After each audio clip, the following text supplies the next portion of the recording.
Pokémon, a franchise that took the world by storm and defined the childhoods of many. It has only gotten more popular with time, but what was Pokémon like way back then? More specifically, how has competitive Pokémon changed over the years for those striving to be the very best? Now that is exactly what we are here to find out. In this series, Jeexx and I will embark on an adventure to be the very best, exploring through time and space to rediscover Pokémon's past formats. In each episode, both of us will bring two teams and battle it out in a best of 3 match, and the one who wins with both teams first is crowned the champion of the episode. We hope you enjoy this trip to Pokemon's evolution with us. Welcome to the Pokemon Progression Series, A Journey Through Time. The second generation, Gold, Silver and Crystal, based in Johto region, which itself is based on the Kansai region of Japan, capitalized on the resounding success of the first one and was actually supposed to be the end for Pokemon initially. Staying very similar, while also fixing many of the broken things present in the first generation, like partial trapping moves like Wrap Bind, Fine Fire Spin, balancing out the type chart with buffs to Ghost and Fighting and nerfs to Psychic, as well as some other changes, and splitting the special stat into Special Attack and Special Defense, among other changes. Still, the largest and most impactful were definitely the addition of 2 new types, Dark and Steel, as well as the addition of held items, although the pool was still fairly small, as well as the addition of 100 new Pokemon. It also made crit chance now truly random instead of being impacted by the speed stat and added some very keen moves, some of them which included Spikes, Sleep Talk, Hidden Power, and Pursuit. Guys and gals, welcome back to the Pokemon Progression Series, this time with a Generation 2 NU. And we're gonna get right to it. This should be my simplest, almost a dead breakdown. You get brain. My simplest save breakdowns because, well, let's start with the first team. The first team is called Spikes and Rest Talk, and if you look at the team, that is exactly what we're working with. The Pineco returns from last time, but this time, actually no, I think this was the exact set that I was running also last time. But yeah, Spikes, Rapid Spin, Explosion, and Toxic.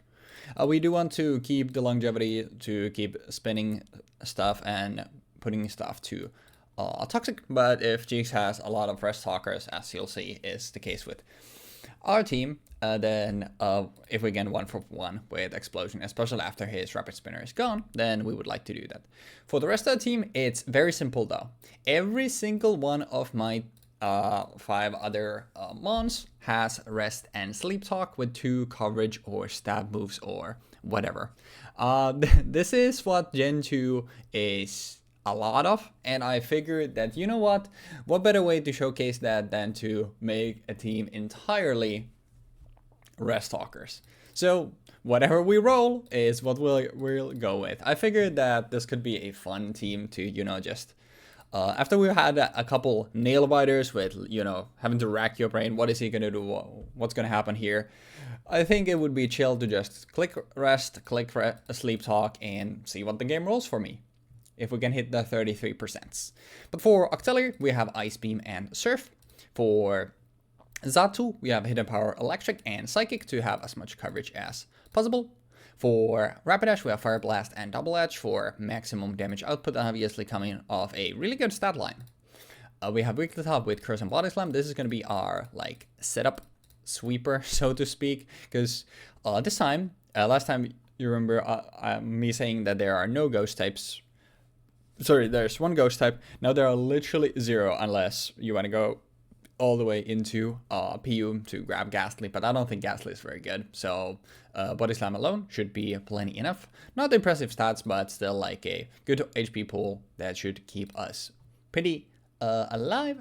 And then we have finally Hitmonlee with Body Slam, High Jump, Kick, and then once again Rest and Sleep Talk. So basically we're just going to be having a lot of longevity with Rest, even if Jeexx really takes a liking to the Thief strat and ends up coming in with like Ghastly and what's his face, Delibird, for example, with both with Thief and how many actually Thiefers are there here? There's a good amount. So honestly, I think a like full Thief team would actually be really cool to play, but I figured that I'd rather go for the Rest Talkers. This is also here. I was initially gonna run the second team as a screenless team with Stantler as my lead with EQ, Return, and Reflect and Light Screen. But in the end, it ended up turning into something that I don't think I can take advantage of screens enough here. So instead, we just threw in a Delibird with Spikes, Ice Beam, Thief, and Toxic. The reason I'm not leading here with Delibird is because I want to know if he has Delibird. Obviously, if we both have Delibird in this team. I actually wonder, should I instead give this thing a HP Fire to beat opposing Delibird? Ice coverage is so good in this tier though. We'll keep the Ice Beam, it's fine. I don't need to beat opposing Delibird with that. But for our lead, we just have a bunch of good coverage with Wheezing. This team doesn't really have a like, I feel like I have a harder time when we get to lower tiers in coming up with themes for my teams, and instead it ends up being like, I think these Mons are gonna do good here, and that's it. Sludge Bomb, Fire Blast, Thunder for maximum coverage, and then Explosion there to blow up on anything we really don't want to deal with. Already covered that. Then we have 3 more Rest Talkers in this team. In Dugong, Ice Beam, and Surf kind of serves the same purpose as Lantern did last time, but obviously with a slightly different stat profile. Move pool, but stat profile being very similar, like good HP with good bulk and decent offenses. We have Primate here because finally we have a usable fighting type move. Obviously still, like, once again, like just like with Submission, a 80% accurate move, but it actually hits hard. But we have Rest and Sleep Talk here with 2 relatively inaccurate moves. Thunder is there for coverage, and obviously coming off a 60 special, I would want it to hit as hard as possible. That's why we chose Thunder instead of Thunderbolt. Then we have Fear here, Double Edge Drill Pack with the Rest and Sleep Talk set. And then finally we have also our Spinner, because interestingly enough, like Delibird can't have Spikes and Rapid Spin. They're incompatible. You need to pick one or the other. So instead we have Graveler here. Also, I'm so excited to ask Jeexx if he's validated his teams, and he's gonna have Delibird, and he's gonna be like, oh shit, this is illegal, because he realizes that Spikes and Rapid Spin are illegal together. But then we have Graveler. HP Rock is here just because it's the strongest rock type coverage move with 100% accuracy. Rock Slide is only 5 base power, more with not perfect accuracy, and the flinch doesn't matter because it's coming from such a slow mon. So I decided to go for the slightly more accurate move at the cost of some stats. I think it's more valuable regardless. But second Explosion here, and then just the coverage moves and Rapid Spin, like I said. So this time I feel like we have like really basic teams when compared to, I mean, honestly, for the most part, for what we brought thus far. But I figured that it could be fun to have a more like chill team, and where instead of like trying to make crazy prediction, obviously we'll still play our heart out, but still, like, I think it'd be fun to kind of see where the chips land this time. But yeah, that's my team. Hopefully you enjoyed my team breakdown. Enjoy Jeexx's as well, and afterwards we will see you in the battle zone. So see you. Why did I go for see you there? I could have just switched the intonation to be like, we'll see you in the battle zone. So let's run with that. Okay, so don't mind the fact that we have Solid Snake and Clark's assistant up top over there. By the way, don't pay attention to them. Just keep in mind that the names are obviously inspired by certain things. I'm not gonna explain what's going on. But yeah. We have Delibird, we have Pupitar, we have Execute, we have Primate, we have Octillery, we have Magnemite. This thing is a suicide lead. I'm gonna let it kill itself by just running Spikes, Toxic Thief, Rapid Spin. I'm just gonna pray that it's gonna do work. The Fear, as in Pupitar, has Ancient Power, Earthquake, Rest, Sleep Talk. I think that's self-explanatory. Execute has Explosion, Giga Drain, Psychic, Stun Spore. I think this is also fairly self-explanatory. I'm gonna be using this to hopefully just shit on kids and just Sleep Talk and Rest. I don't actually know how bulky this thing is. I don't really have a sense for that at the moment, but I think this will be good enough to deal with most things, although it is a rock ground type. There are a number of water types and grass types in here, such as Azumarill, Chinchou, Dugong, and then Auxiliary Kingler, obviously, and Execute itself, and Gloom. So there's a lot of stuff in here that can kind of check this. So I'm just hoping to maybe tank some hits. We'll see how this goes. depending on what Weebfox playing, this could also be really good if he's like playing a lot of fire types or playing a lot of rock types himself. Execute Giga Drain Psychic for pretty much everything, poison types, and Giga Drain for water types and ground types and rock types. Stun Spore to just click on when I think he's gonna swap, and Explosion to deal with really problematic threats. Primeape to cover everything. It's gonna go and just fucking punch fools, and sometimes it's gonna slap fools. Then we have Auxiliary with Flamethrower, Haze, Surf, Ice Beam. I don't have a Whirlwinder, I don't have a Roar, so I have Haze here. It's slow, so it's gonna take a hit, but we'll see how this goes. It's probably gonna be off of a safe, like, I'm gonna have to suicide something and swap. That's it. Then we have Magnemite with Sleep Talk, Rest, Thunderbolt, Hidden Power, Ice.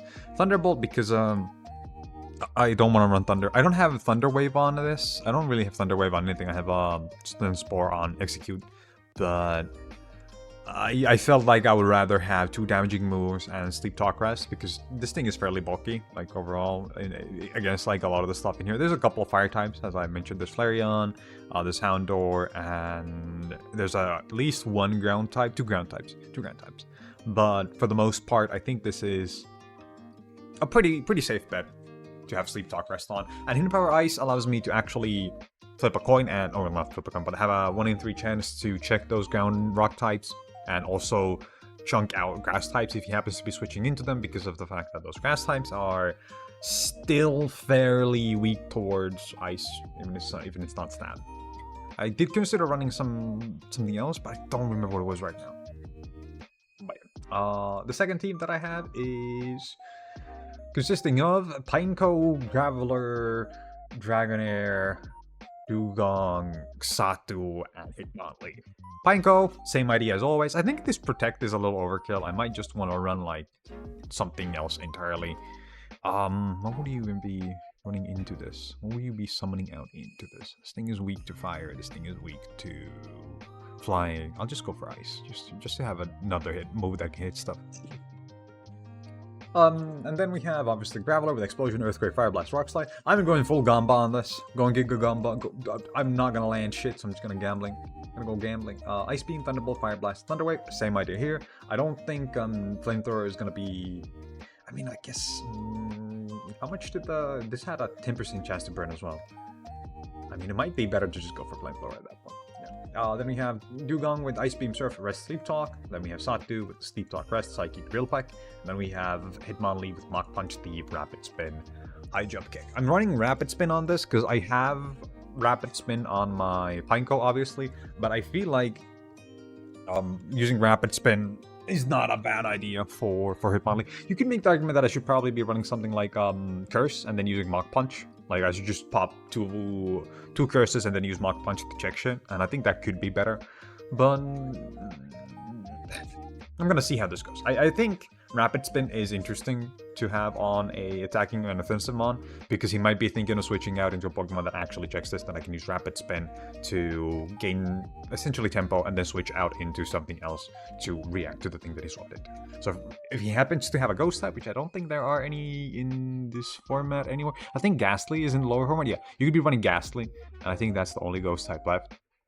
So I don't think that he's gonna be running Ghastly. in all honesty, I don't think that's happening. But yeah, fairly interested to see how this will play out. So good luck with the games. Gen2 and you, how are you feeling?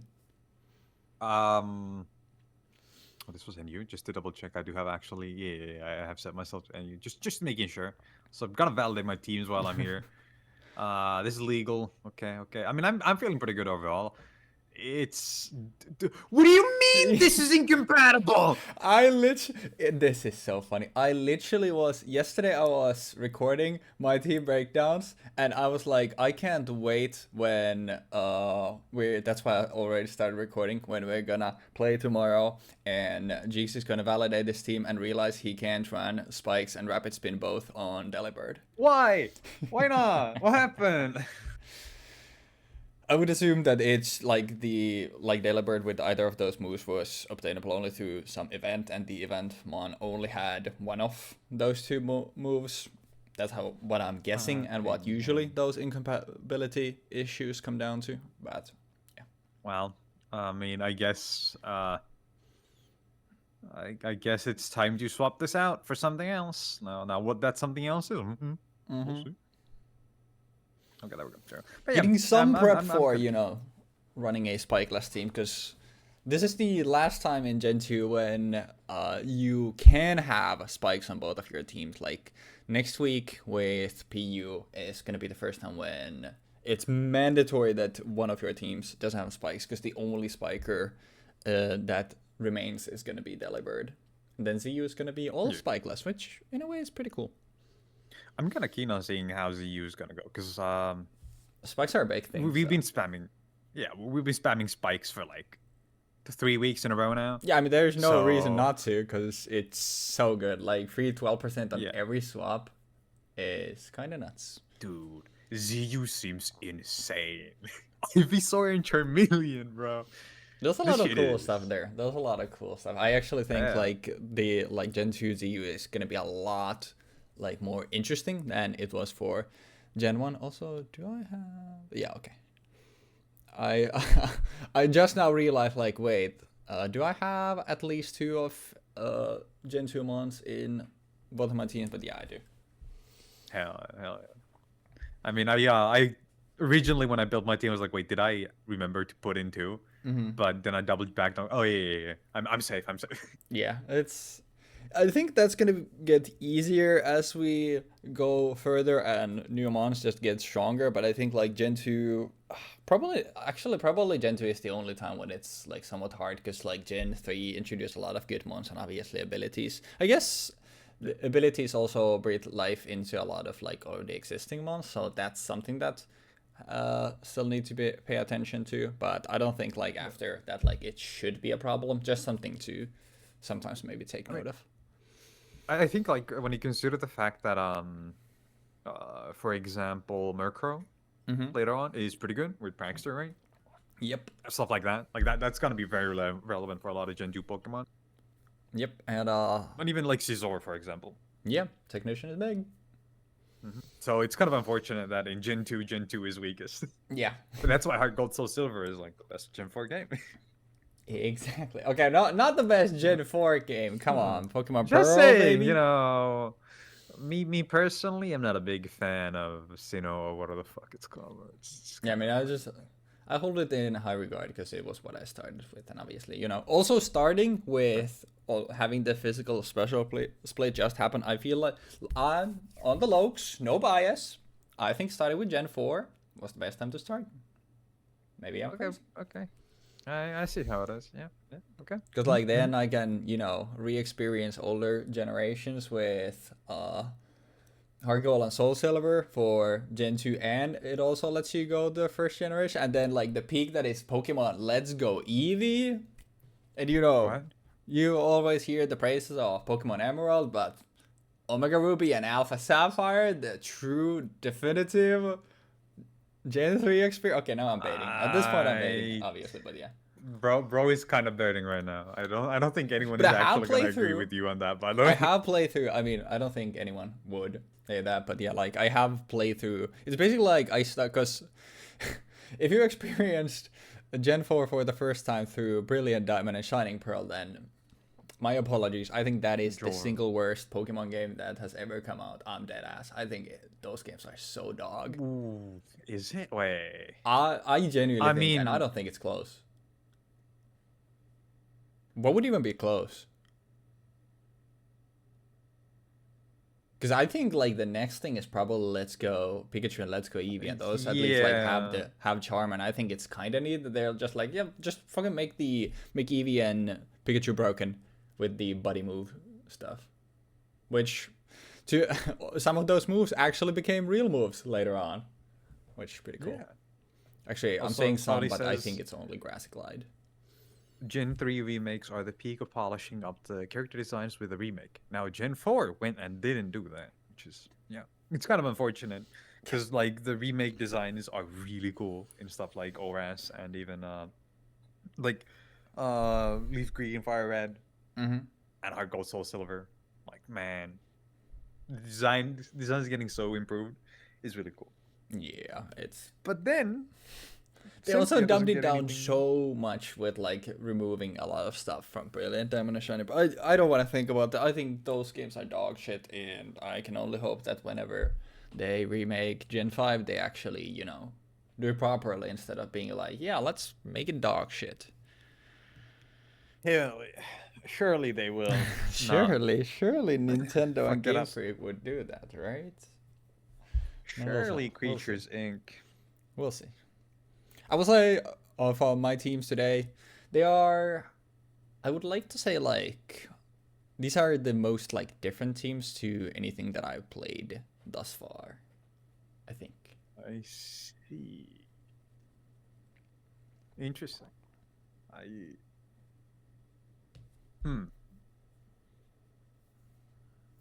I have nothing so grand to say about my teams. My teams are fairly bland. I think they're like exactly the same as the other ones, except this time I don't have Rain Dance.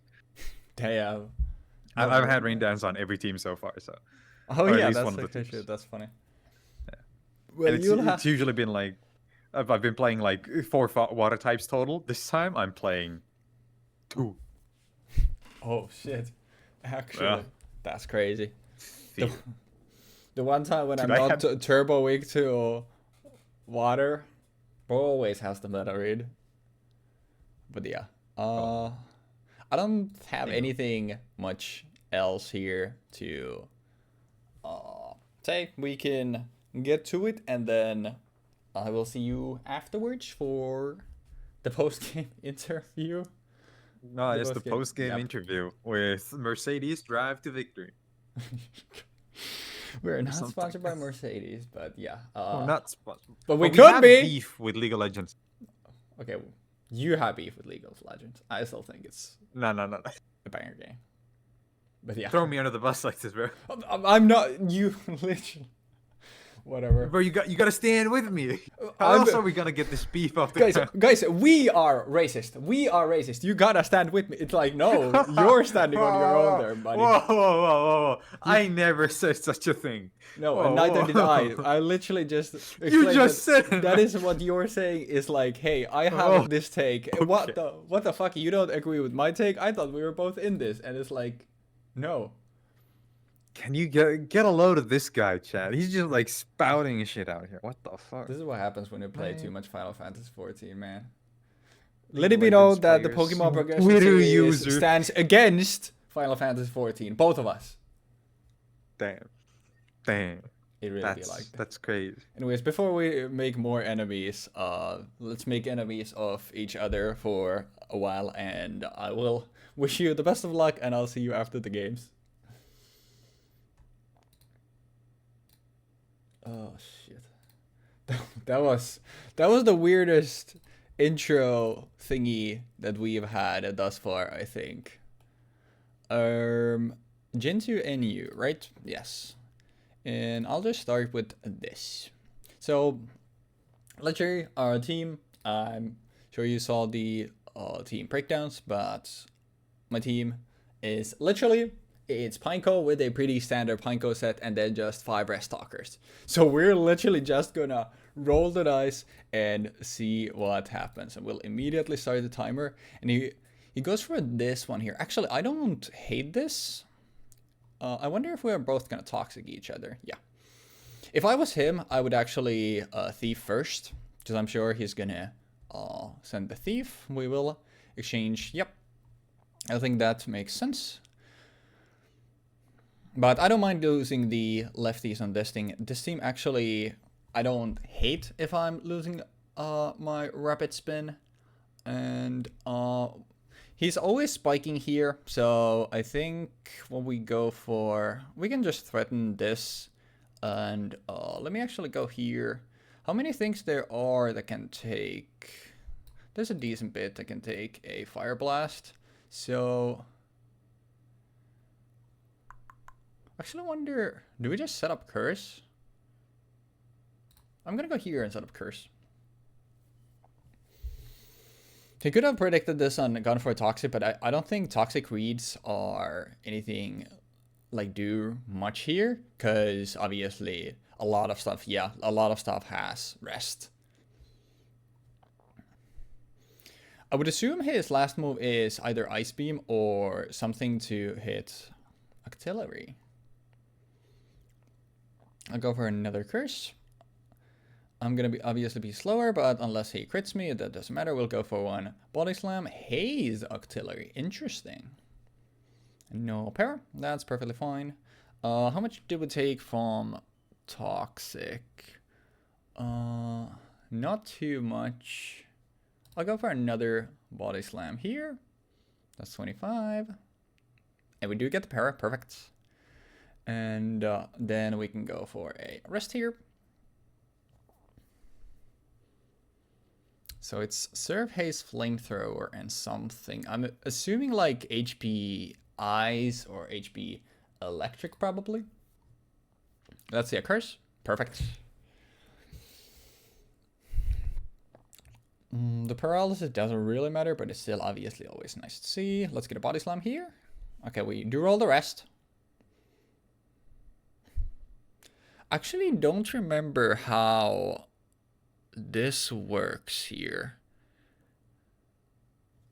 I think it just rerolls our sleep turns, right? Yeah, okay.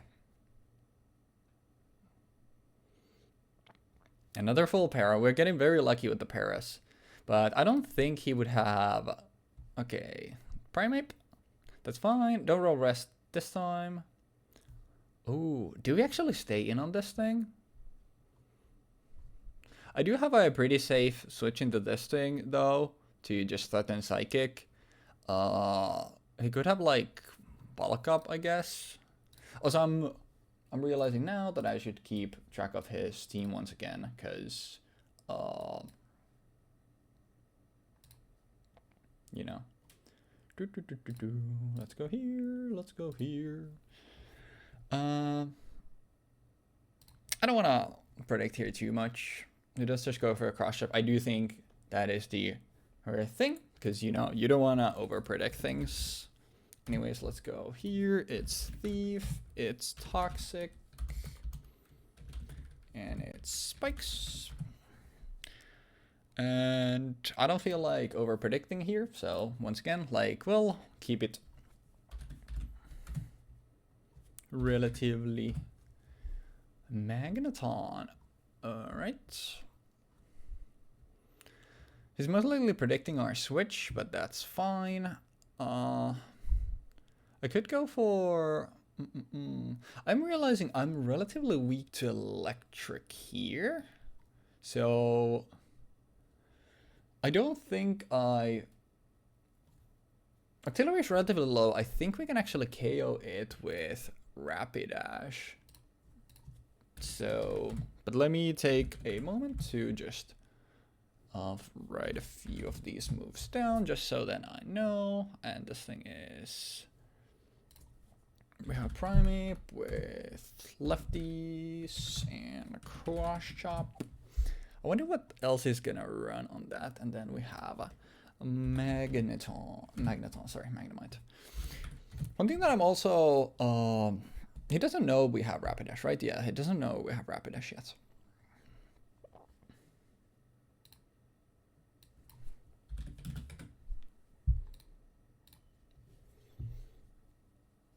It does a lot, but obviously we threaten KO, so he does need to swap out, which is nice here. And like I said, like, Auxiliary is so low that we can just KO it with Double Edge even if it switches in. And then we can, because this is the... I'm pretty sure this is the fastest thing in the format. We can then just, you know... oh yes, Pupitar. Let's get a burn. Pupitar is actually very scary. We don't have a great swap into this, but we're slower. Okay, if he sets up, that's actually relatively scary, but I don't think there's anything he's KOing us with, so. No boosts. I mean, it is a 10%. Magnemite could swap in here, but once again, I don't feel like... Okay, that's fine. If we just get the knowledge of everything that he has, like, that's honestly pretty good. And I'm guessing everything is just... And then the last thing is execute. I'm guessing he would just drop a sleep powder. If he's bringing this in on our auxiliary though, like when he's himself running flamethrower, that's pretty ballsy. I don't think, like, this thing has good special balls though, so I don't think like hidden power grass takes it out. I'm mostly just thinking, what do I want to get slept here? And I don't think he has a spinner now when I'm realizing it. I think I'll just predict that he's going for a sleep powder, and I'll go into this and just boom here. Okay, stun spore. That's fine. I don't think he has anything to chaos with. I'll get some momentum here by booming, because if he goes into either of the ones that can take the boom, then we actually get a free swap in or not. Yeah, that's perfectly fine. Then we can go into. Now the question is, do I still want to go into my what's his face? My Rapidash. Rapidash doesn't have. I could go into Rapidash and then just double back when he's like when I predict the switch into this. But the question is it too obvious? Is it too obvious? Because Rapidash is hurt by the spikes. I could also go for a rest, but I'm afraid that Pupitar comes in and sets up. But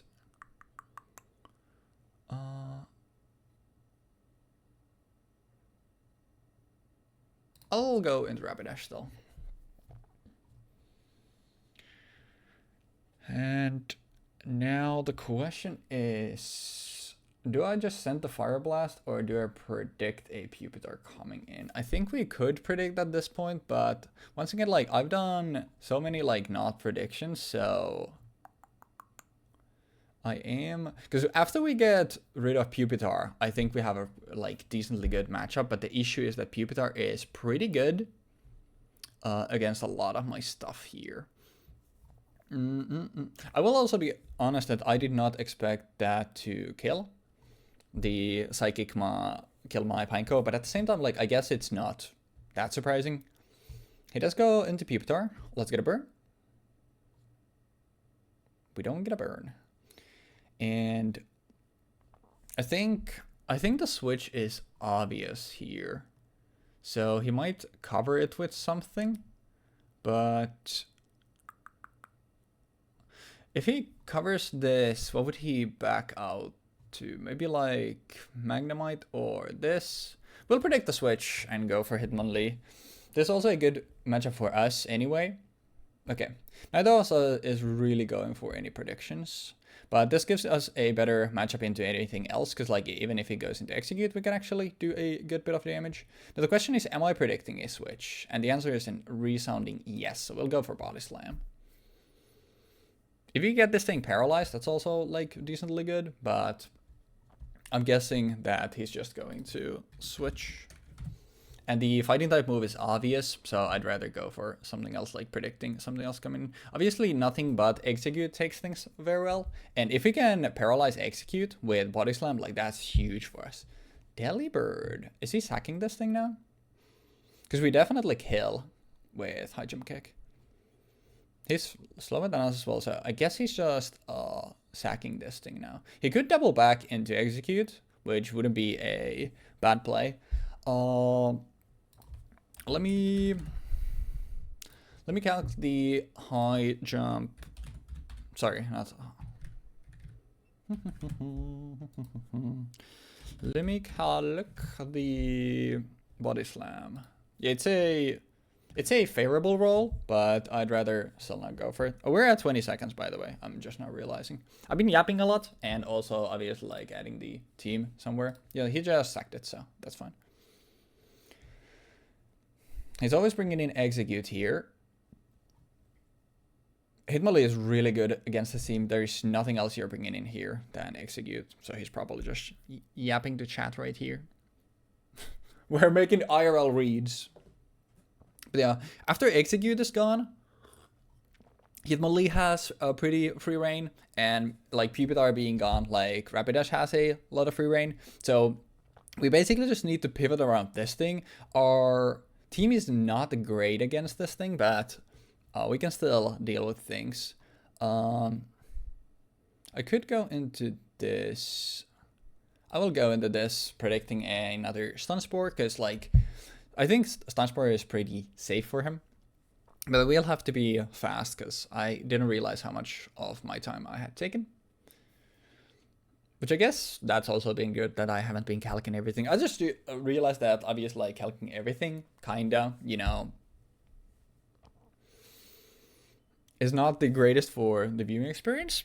Let's see if it's Stun Spore and just Psychic. Okay.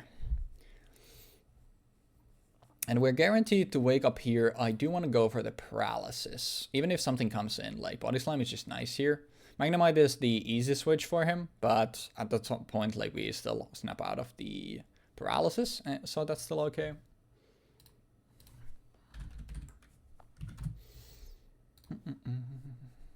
Let's see a pair. We don't see a pair. Okay, he's slower than us, and actually, we're not speed tying, right? Yeah, no. He's seen the Body Slam, but any sort of chip on this is nice. Once again, like, I'm not willing to make predictions here. That might be a game-winning crit. Genuinely. That's an insane crit. Like, Execute and Pupitar are the two Mons. Like, if I crit, like, it's insane for me. I think he's just going for a cross chop here. But I don't need this for kinda anything anymore. It is my safe switching though, so until he shows me that he has something to hit Xatu with, I do think I go for Xatu. It is a speed side though, but I will still go for it. He does have Thunder Punch, okay? Not going for Thunder, I think, if you want coverage for this, I think is a mistake, because, yeah, Magnemite always, but once again we get Chip. And is it a roll? Is it a roll? Is it a roll? Is it a roll? Is it a roll? Psychic 26, yeah, no, can't kill. We will go into, I think, the Sting, because we can cover both of these with it. He has Rest, okay. We are faster though, and now all of the checks are gone, so we can just click High Jump Kick on everything here. But I'm pretty sure that crit secured us the game. We do hit, it's 45. I don't think, unless Cross Chop crits, I don't think there's anything he can do to kill us with. Oh, he predicted a switch anyway. We don't hit the roll, but that's perfectly fine. I'll just go for Body Slam because it's a guaranteed kill. He rolls the crit, okay. So both of us have gotten a crit. I do think mine was more influential though. So, I will just go into Rapidash because we're faster. And I don't think I want to risk it, so I will go for Double Edge here. He probably switched into Pupitar. Yeah. We got a little bit of chip on this, which is good. Fire Blast could kill here, but once again we have a safe switch because this thing is asleep, so we'll go into Octillery. All of the chip is really adding up. He goes for Rest here. We are slower than him, but we do have the quadruple effective surf. He probably switches. That's fine. I think I was gonna say, I think we still like deal with this. I'm guessing he does have the, do I need this thing for anything? I kind of do, but I still would rather kill this because this Parrot. Let's see if it's HP grass. It's not, okay. So he just brought this in to get sacked. We're getting a lot of chip, and that's, now I'm actually kind of happy that I saved my Wigglytuff to just get Spike's chip. All right, first turn of sleep for this thing. I don't think it's gonna KO us, and this thing has also not been sleeping. We still need this to kill. Let's see if it rolls. It's a crit. Okay, never mind. Now we lose. Well, I got a game-winning crit, but unfortunately now we lose. Yeah, then now it's unwinnable. We got back into, unless he rolls something terrible here. This thing dies to surf. Is it winnable still? It might still be winnable, because Pupitar gets O-code. This thing dies, he needs to, do you sack Primeape? No, he has to go for, oh, and he wins the speed tie. Okay, And that's game. Well, I don't feel too, but I think we could have, like... Actually, no. Yeah, I don't have a safe play because I can't go into this thing. Yeah. We did ultimately lose to RNG, but we did get back into the game through RNG as well. So I don't feel too bad about that. I will... what hidden power was this? It was probably like... It was HP Ice, right? Yeah, it's HP Ice. I want to just save these now. But I will just lose the timer running out because there's nothing else to do here. I will simply write these up.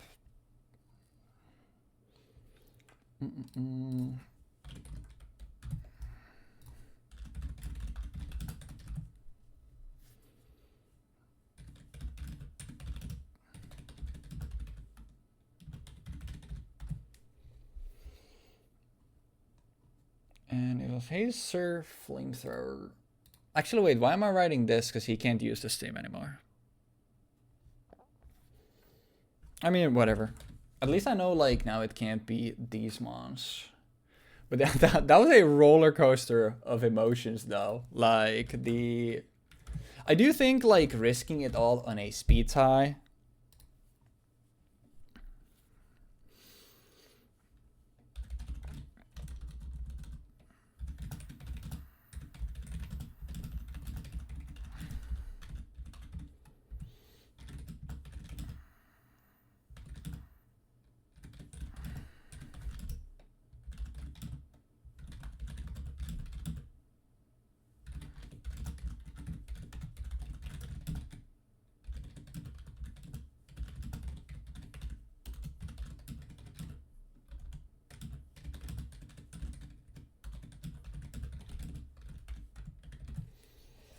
But yeah, the speed time was ultimately that what decided the game. But good game still, good game. I feel like there were a couple things. I think I could have like used my rapid dash more aggressively. But now we know, like Pupitar, he also positioned his Mons like really well against me. All right, but now we just need to bring it back. So we have the other team. And then you and you and this one. And yeah, I haven't changed until this point. I haven't changed my like leads or anything. So I'm not gonna do that now either because I would feel a little weird about it. Yeah, it's Panko. But I don't know if this threatens a Oko, but and it does. Okay, I didn't calc that, I'll be honest, but basically immediately eliminating his Pineco is really good here. Well, this is the most obvious swap for me, and I don't even actually have the greatest things for this. If he goes for a rock move, it's actually really annoying, but it doesn't KO me and I threaten a Oko back and I'm faster, so... Oh, he did go for Earthquake. I guess he didn't want to risk it. We'll just go for Surf. Once again, like, I'd rather not overpredict. Is this thing gonna have HP Electric? Actually, kind of think I'd like to see that if he does. Because... if he doesn't, and we're simply PP stalling each other with these two, I'm kind of fine with that. Yeah, I want to see the HP Electric first. Oh, either he's predicting or he doesn't have anything to hit me with. Also, this is now reminding me, I fucking forgot to speed up the... He doesn't have anything. So he just doesn't have anything for Dugong. We have Ice Beam on Delibird, so I actually think I'm fine with... we actually want to get Frozen here. We would love to get Frozen here. Because that saves us PP and then like probably forces a switch. But this is really good for us. Because I would assume he doesn't have another Ice type. So if we just spend the Ice Beams, then we don't have to worry about his Ice Beam coverage here. Crits could matter though. But like by default, like Ice Beam is a roll, whether it's doing more than leftovers. But if we're just here to spend, god damn it. Now I'm so mad now realizing that I didn't fucking speed up the footage. Should I re-upload that thing? I'll probably just add a thing. Fuck. I forgot. I even had a note on it, but the note was in a place where... Doesn't make sense. The question here is after the Ice Beam, and... It's 10% every time though. So the likelihood of it actually coming up is very low. And I'll be honest, I don't think you can freeze ice types with Ice Beam.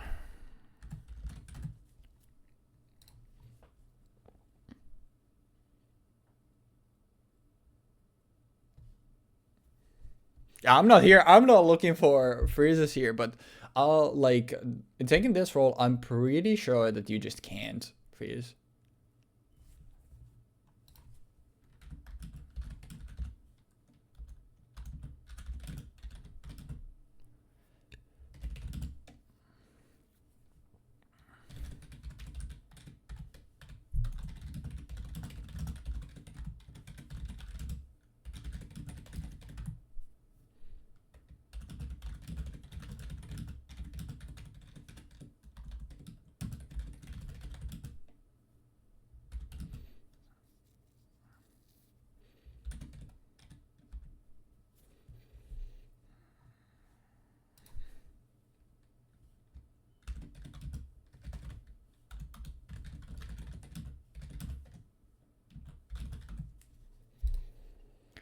Do we want to save some?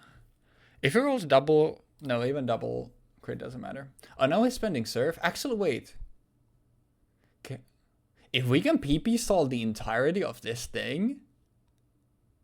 Oh, I'm big chilling if we're PP stalling this thing. Could do like ice water coverage is so nice. If we're PP stalling all of that away.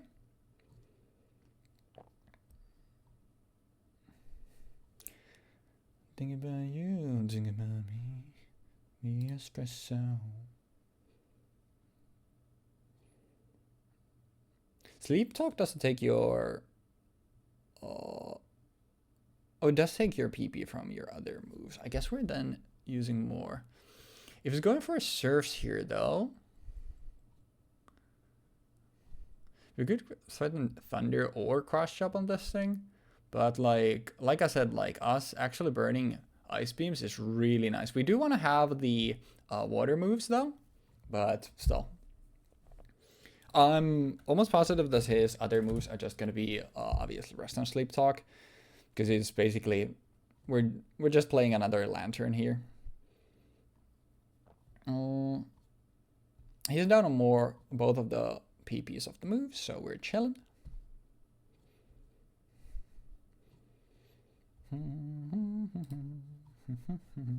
But this time for sure.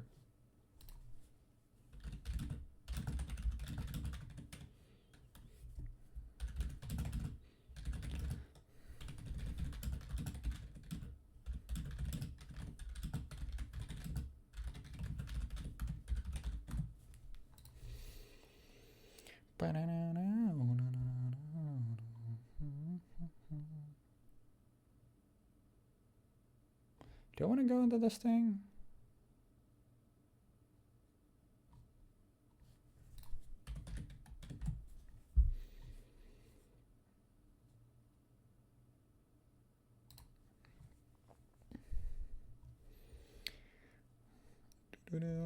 I don't mind giving this thing up, but at the same time, actually I think I'd rather take this thing's lefties than give him.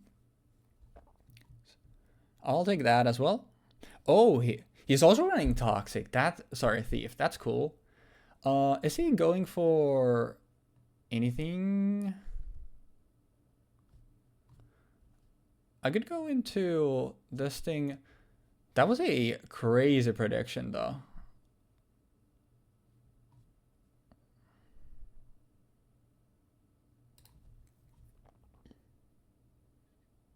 That was a crazy prediction to go for that, because the obvious play for me is to go for spikes. That's impressive. Anyways, we are faster. He's probably just going the Graveler, but that's perfect fine, because we always can go Dugong on that. But this way, like, we get to actually play the video game. Yeah, this makes sense. And now the question is, he knows I'm gonna switch. Would he Earthquake? I don't think so. I think this is too crazy of a call to make. He could go for a rock move to cover a lot of our stuff though, but I think this is just easy. We do want to keep our this thing alive though. I think these are my most important ones, so I actually wouldn't mind getting sacking Delibird, but I'm so sad now that I didn't go. Obviously he could like rapid spin here if I had set up spikes, but now we do also know now that his Hitmonlee is itemless, so probably has spikes. He did go for Earthquake. That's actually a crazy play. I should have gone into Delibird then. He's making a lot of aggressive predictions here. Let me put these here.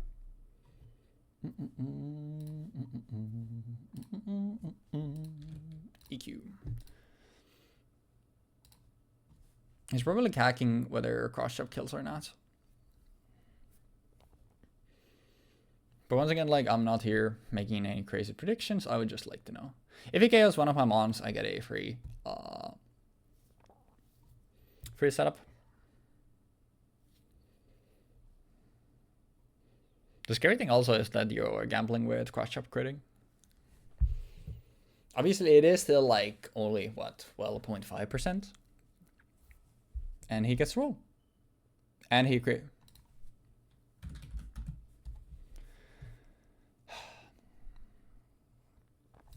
That's awesome.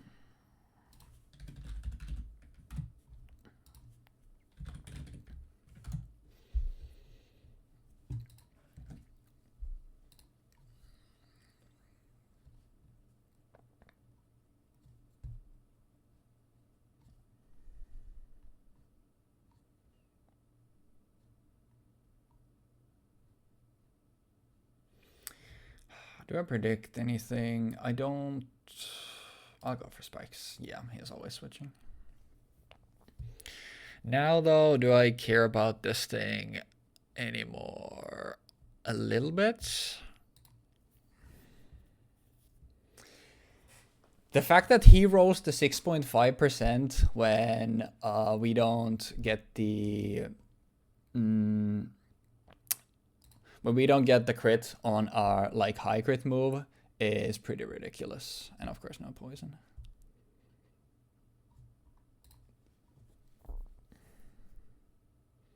At this point, I don't think there's anything. I'd rather. I mean, we are still faster. I'll still go for this, whatever. Watch him roll another crit. Dude.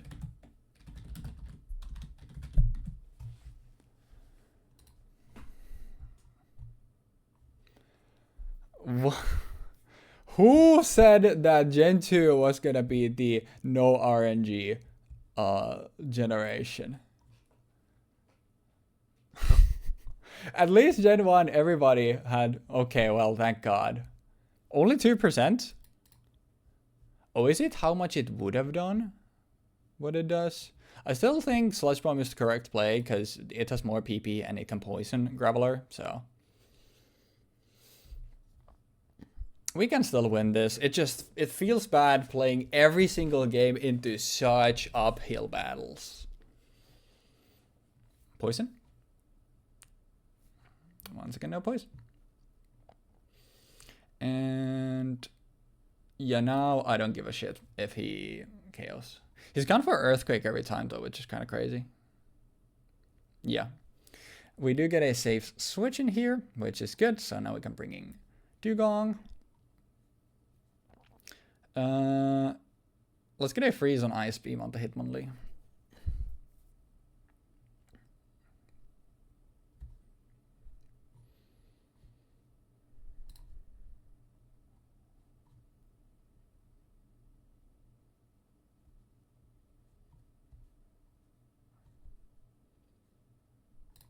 He's going at the Graveler now. I need to make aggressive predictions at this point. The RNG has unfortunately set me back so much. So I need to predict the Graveler coming in. At least to get some tempo. But yeah, I mean, I won't say anything yet. We can still try to win.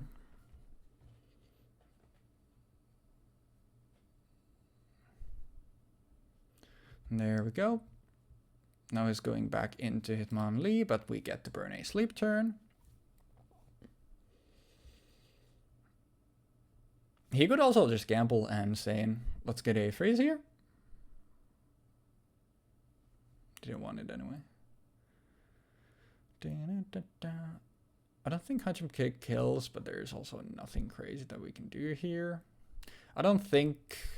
I think like we need crazy RNG to win this, because obviously he has safe pivots into all of our Mons. But if it was the good generations, this would actually punish him. And this is still a higher chance for status, so I do go for this every time, because I know this thing is coming in, but I can't roll the poison. I can't roll the poison. I cannot roll the poison. I do want to see if he has a... he always goes for a Rock Slide here, right? Like this is the safest Rock Slide in his life.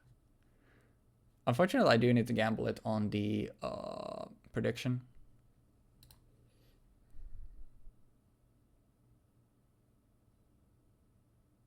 Does he need to gamble it? He doesn't though.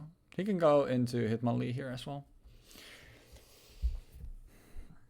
But yeah, I think this is basically unwinnable, but I did go for the Rock Slide. And now he goes Hitmonlee, which we can't really do anything about because we do need to roll a...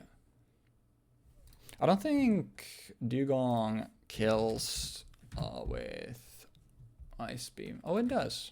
Well, then we can at least roll for the freeze. Freeze is basically the only way we can win this at this point.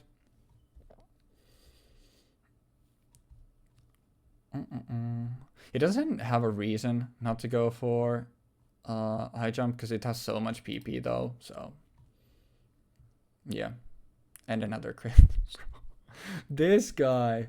I mean, the moment we get the like poison on Graveler, we can do something. But now I'm threatening the double back. So just in case would he predict that? We'll see if he predicts that. Once again, like I still need the poison on Graveler in order to win. Like I need a lot of crits and I need the poison on Graveler in order to do anything. So there's no reason for me to... Okay, there we finally go. But another question is, does he go for a Rock Slide? I think he does.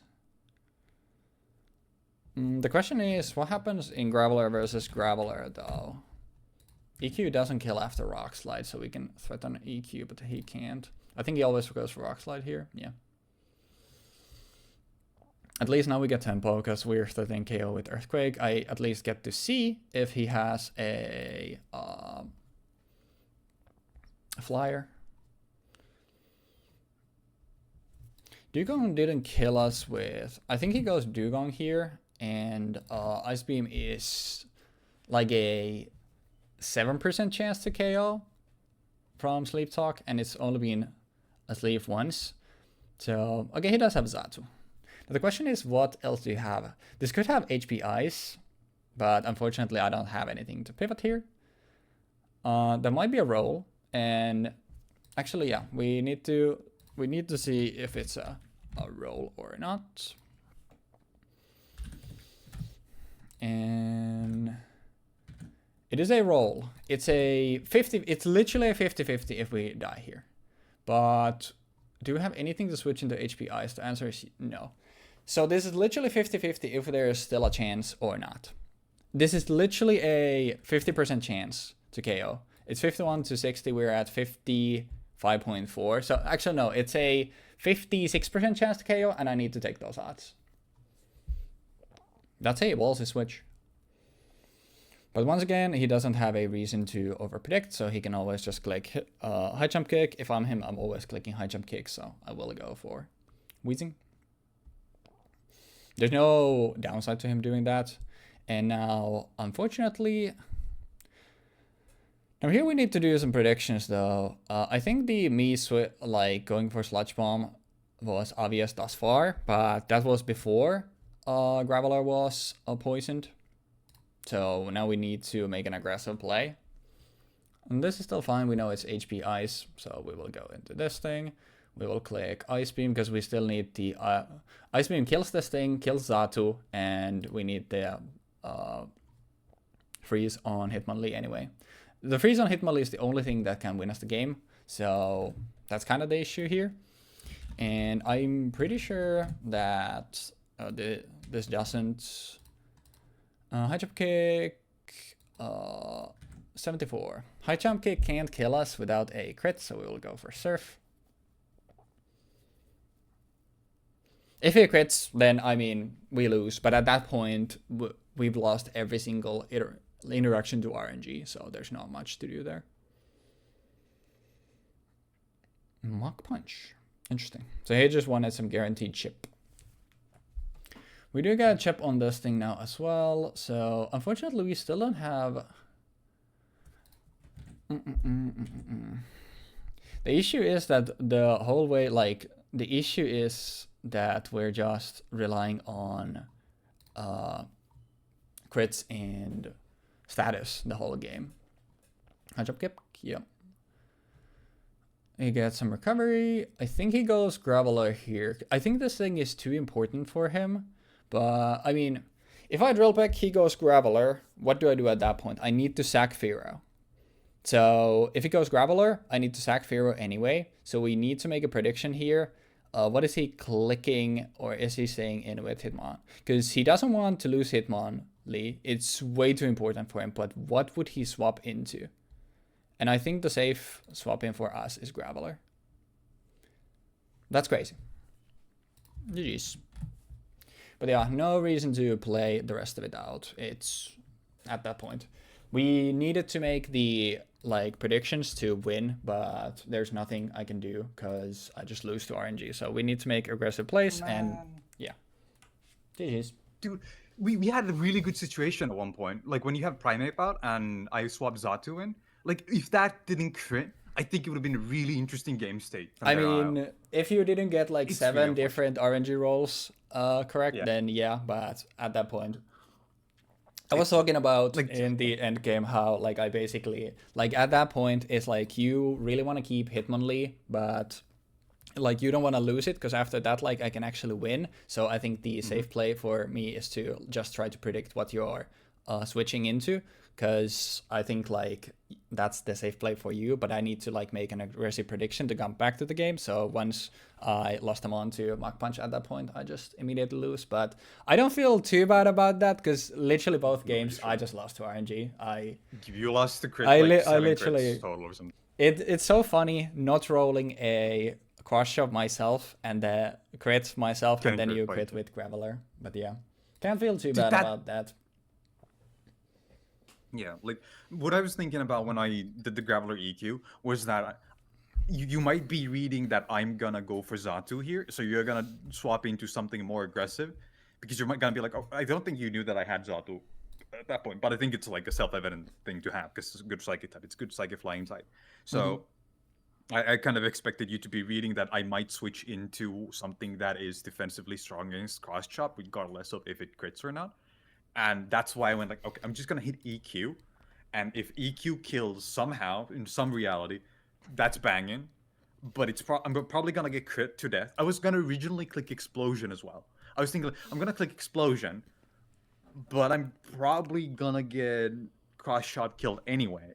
And at that point, I might as well click EQ on the off chance that something goes right if I click on this. Because I thought switching the Xatu would be good, but I also felt like I might just get instantly checked by you swapping into, for example, Dugong, because I can't do shit to Dugong on Xatu, because I don't have anything to check Dugong with. Yeah, that's why I have HP Electric on mine. Oh, but yeah, the reason why I wasn't predicting a flying type coming with Cross Chop is because Primate is obviously super fast, and I have Thunder for flying type coverage, so I hit Cross Chop with whatever, and then I can click Thunder afterwards. Yeah, that was also like I was thinking that you're gonna have Ice Punch, you're gonna have Thunder Punch, you're gonna have Cross Chop. I don't know what your last move was gonna be, but like I think I had those three and a Fire Punch, so I had like full coverage for that. Yeah, I But yeah, had Thunder Punch and Rest Ice Punch would Talk. have been really good. But yeah, Okay, go. the idea I was running Thunder over Thunder Punch because like that's what I was also like talking about in the game when like you hit me with Thunder Punch and it doesn't 2-hit KO after leftovers. That's the reason why I went for Thunder over Thunder Punch because it 2-hit KOs through leftovers recovery and none of the other coverage moves do. So yeah. That makes sense. Okay, yeah, I think you're right. I didn't calc that at all. I was just like, I want to have all the punches. So Yeah. But yeah, I just put them on. what I said about like my teams was it's kind of funny that my like the team idea was like for today's like we'll see how the chips lands because the first team it was a standard Pineco and 5 rest talkers, and for the second team it was obviously a few rest talkers than just a pretty standard graveler set to just have access to a spinner. Then I had instead of Delibird, I had a Stantler with screens, but I decided like last minute, like last night when I was doing the team breakdowns, that I was not gonna run that because there was nothing really taking advantage of screens in this game, and then like Weezing was there just to have like good coverage. But yeah, it is funny though that Gen 2 has been. Well, at least like from my perspective, it's been more RNG filled than Gen 1 was. I mean, I think Rest and Sleep Talk definitely. But like for your perspective, like you're getting shit on by crits, and that's really unfortunate because it's even worse than in Gen 1. It feels even worse than in Gen 1 because it's pure RNG. It's no longer like, oh, this is a fast mod, it can crit. Yeah, Right? it went Like, from that feels horrible. because like I think like the fast ones it was like 22 to 24% something like that for the actual like ones where the crits were relevant, but for this generation everything is 6.64%, and for high crit moves it's 12.5. So, but at that point like for me was like I'm. In the second game, like it was basically I needed the freeze on Hitmonlee, or I needed eventually to get the poison on Graveler, and after that I can do something else. But I think it was the 4th or 5th Sludge Bomb that finally did it. So at that point it's too late. But yeah. Yeah, I had already managed to chip you quite far using Hitmonlee and Yeah. using EQs. But yeah, I don't know. There definitely were like things that I could have done better, and like banking the first game on a speed tie with Magnemite like was kind of risky, but at the same time like I don't have other stuff to really touch it with, and I don't have safe switch-ins, so it was once again like it was both of us had gotten some RNG that had equalized the playing field, and at the end it basically came down to okay, whoever wins the speed tie wins the game, and the chips landed in your corner there. Yeah, and sometimes you just have to take plays like that, essentially. Like, I had no other plays there. I just had to click the Thunderbolt and hope that I hit. So, like, for my money, I think that was the right play. Yeah. Like, you could have probably had some insane super niche line, but it might have just ended up the same way. Yeah. So. But yeah, at the end, it just... I don't know. I don't... Well, I was gonna say I don't feel too bad. I do feel bad because I lost to random number generation, but I don't feel like too bad about my play. And I did like the idea for the teams was also that I was gonna have less agency, but still that's how Pokemon is sometimes. Yeah. It just feels bad that it's been 2 episodes now in a row where I had to combat that, but maybe it gets better. Yeah. And it's still like as generations progress, it like RNG becomes less and less of a factor because obviously everything running leftovers, everything being a Pokemon in Gen 2, it's like often games do get decided by crits. Yeah. Like if you get hit by a crit on a mon that you really, really want to just stall shit out on. Like for example, the Dugong getting crit. That was like for a moment I was worried, but then I realized of course it's not gonna matter. You're just gonna fucking stall me out, and you're just gonna keep hitting Ice Beam and Surf until the end of time, so I can't swap into anything. Yeah, it was also like between those two. I mean, that was another thing like that. Obviously, would have been a safer line, but at the end of the day, like I'm making content here, so at some point I'm like, we just had last time in a like stall situation, so and also like midway I did realize that I forgot to speed that part up, so I was like, I'm not gonna make people watch through that again. So obviously it would have been the safe line, because that was literally like my initial reason to staying with Dugong was that I wanted to check if you had Hidden Power Electric, but after I saw obviously you didn't, and I obviously had Delibird for other ice coverage, and I assumed you were not going to have a second ice type. I was like, okay, the safe play is to stall out PP, but then at some point it was like, all right, let's not make people see through this. Yeah. I don't know if it would have on. mattered anyway, but you know, that's how it be. Yeah. I think What was your last mon in the second team, by the way? Dragonair. Gotcha. With Thunderbolt, Flamethrower, I think Blizzard. Not Blizzard, Ice Beam, and T-Wave. Yeah. Yeah.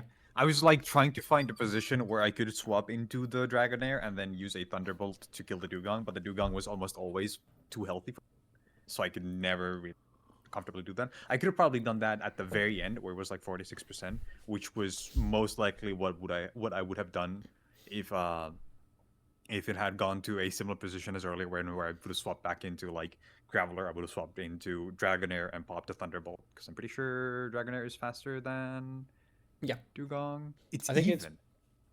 Are both of them 85? 238? 70. Wait, Dragonair is base 70? I could have sworn it was 85. What am I thinking of?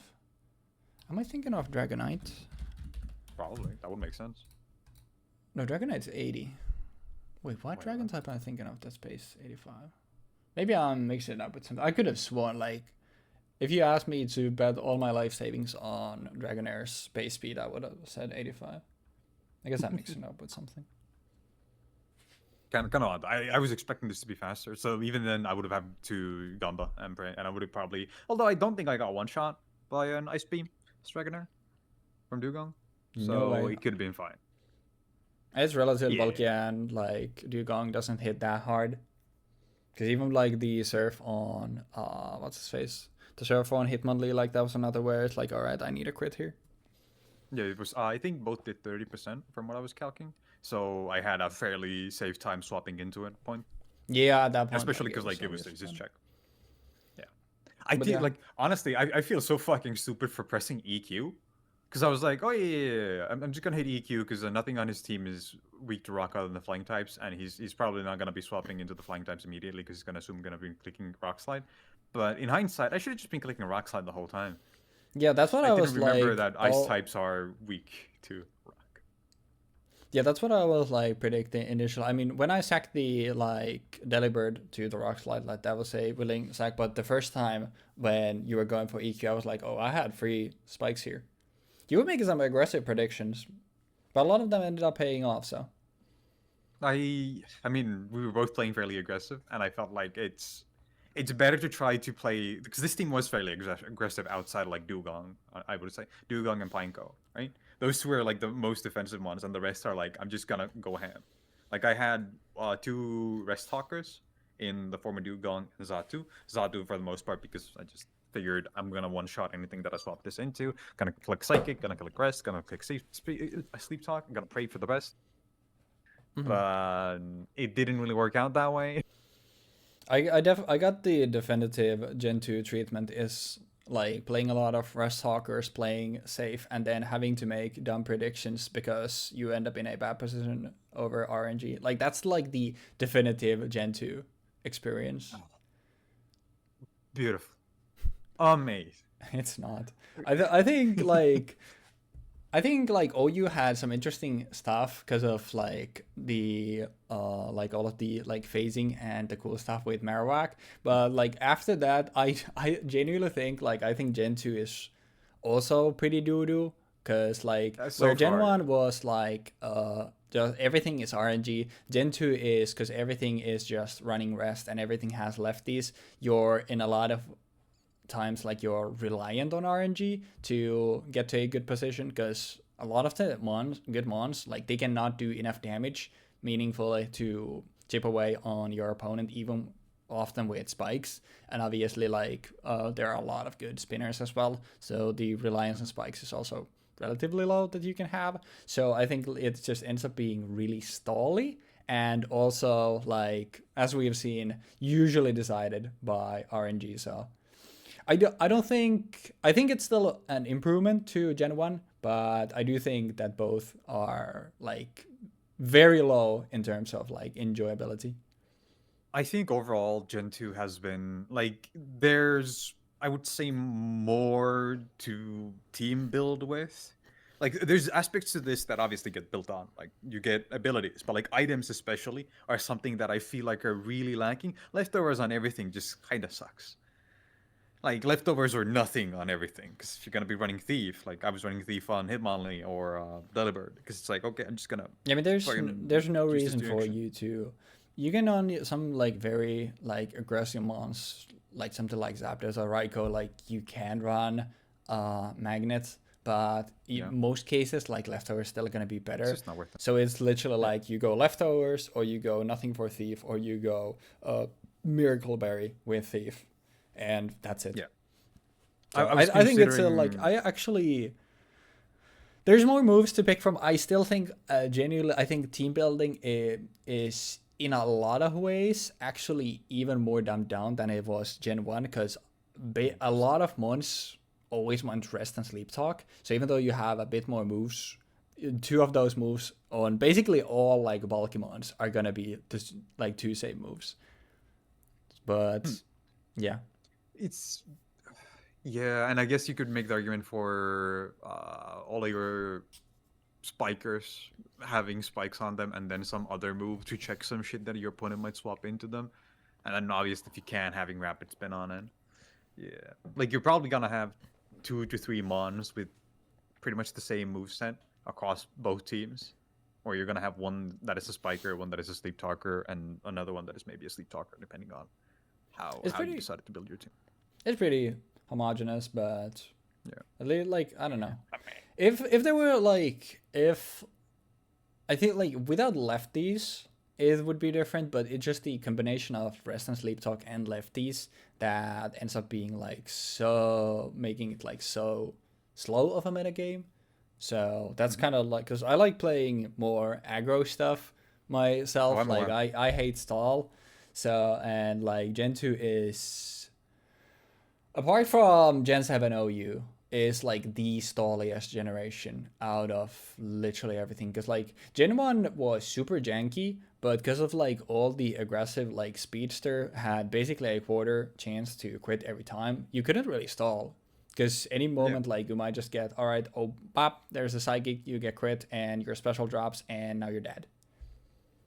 I mean, me personally, just stalling. That's OD. That's the stuff that I live for. I'll see you in Gen 7 OU. Yeah. I'm gonna play Toxapex or whatever the fuck it's called. 100%. Yeah, I mean Zero doubts in my mind. it's one of the strongest mons ever created, so Yeah. If we're not can't playing it, we're doing something wrong. Right? can't wait. Yippee! Wow. But yeah, I don't think So there's. Oh, names? Why the fuck were they frogs? Or partial frogs? I mean they were. How much is it a frog?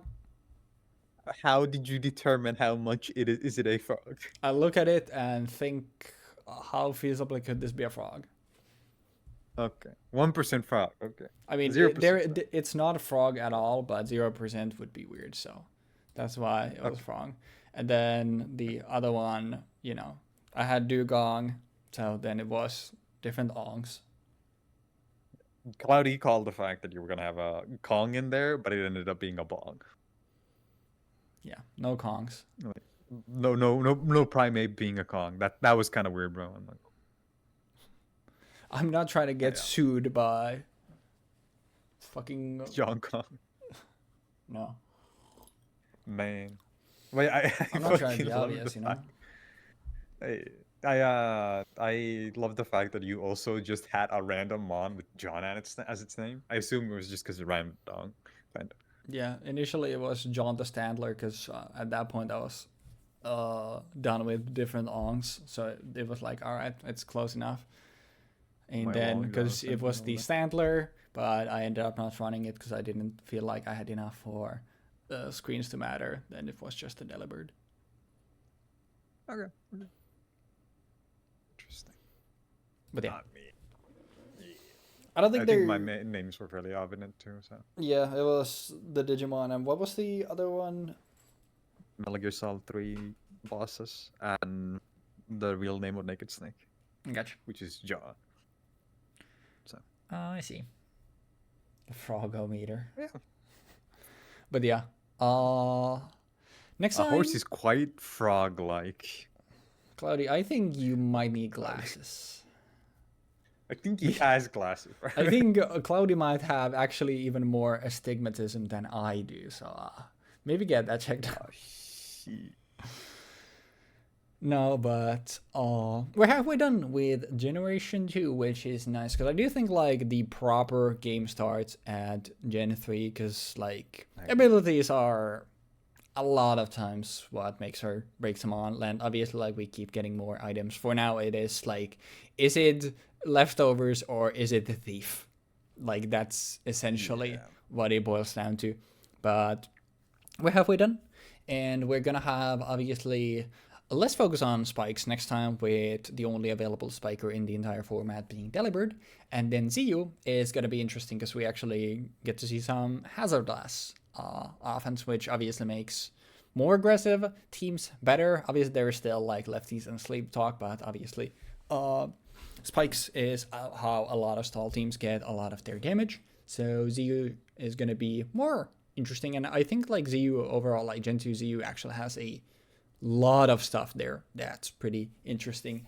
And then obviously capping all with another session of Ubers, this time over doubling our pool of available monster, which is pretty cool. Ooh, what even is in Ubers? I actually don't know. It's Celebi, Ho, and Lugia in addition to Mew and Mewtwo, I'm pretty sure. Damn. That's wild. How the fuck do you play these? Sleep talk, right? Never mind. Figured it out. Can't wait to sleep talk on all 3 of my legendaries. Wow. Actually, Anyhow. I don't know if this is the only time Celebi's Ubers. If I had to... Is Celebi Ubers in Gen 3? Because later on, definitely not. Celebi's ass. I think Exo Celebi might be the worst mythical when it comes to singles. What? Because Mew has flexibility. So cool. Mew has... It's cool. It's not good. Mew has flexibility. Oh, it has baton pass. Jirachi is fucking broken because of Serene Grace. Yeah. Deoxys, well, we'll get to Deoxys. Darkrai is obviously broken. Cresselia is kind of good. I don't think Cresselia is that good in... Actually, Cresselia isn't the fucking mythical. Is it not? Mythical. I don't think so, because it's been allowed in VGC, which is Interesting. how I know. No, yeah, never mind. It's fucking McMortar. McMortar is kind of good. Magmortar? Yeah. Not McMortar. Fucking... Heatran. Heatran, yeah. Yeah. I was thinking of Magma Storm, so that's why it came to my mind. Magmortar, the legendary mythical Pokemon. Actually, Just like Magmortar- Arcanine. Magmortar is actually kind of good now. Okay. I guess. Does Magma would it be better involve than using Eviolite on Magmar instead?